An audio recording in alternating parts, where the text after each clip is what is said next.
Okay, what's your name? Simmons. What are you going to be talking about?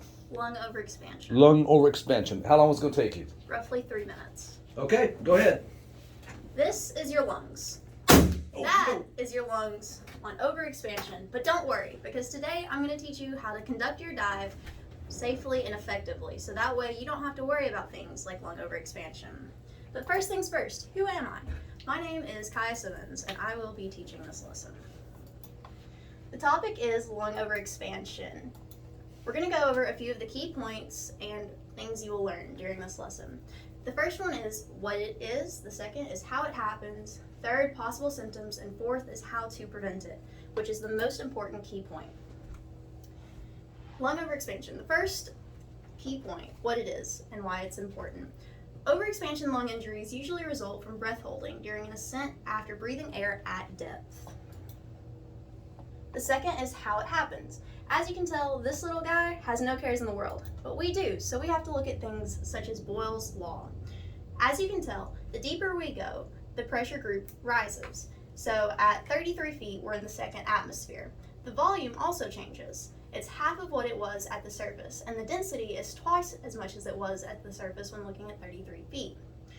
This is important for the next example.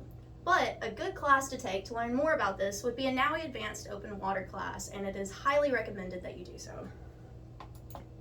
If you take a balloon at the surface and blow it up, and then take that balloon down to 33 feet, it becomes half of the size that it was at the surface.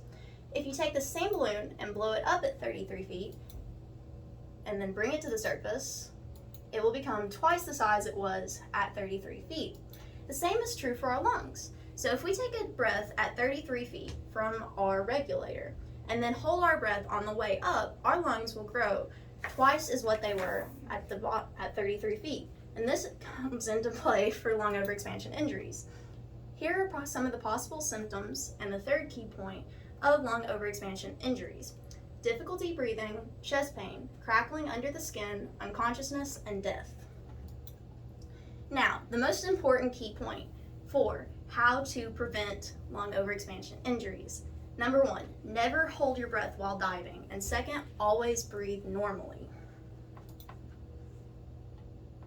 At this point, you should know what it is, how it happens, possible symptoms, and how to prevent lung overexpansion injuries. Eric, can you tell me some of the ways to prevent lung overexpansion injuries? Do not hold your breath. Awesome. Thank you so much, guys, and I'll see you on the next dive. All right, that was good. You lasted 2 minutes and 51 seconds. Perfect.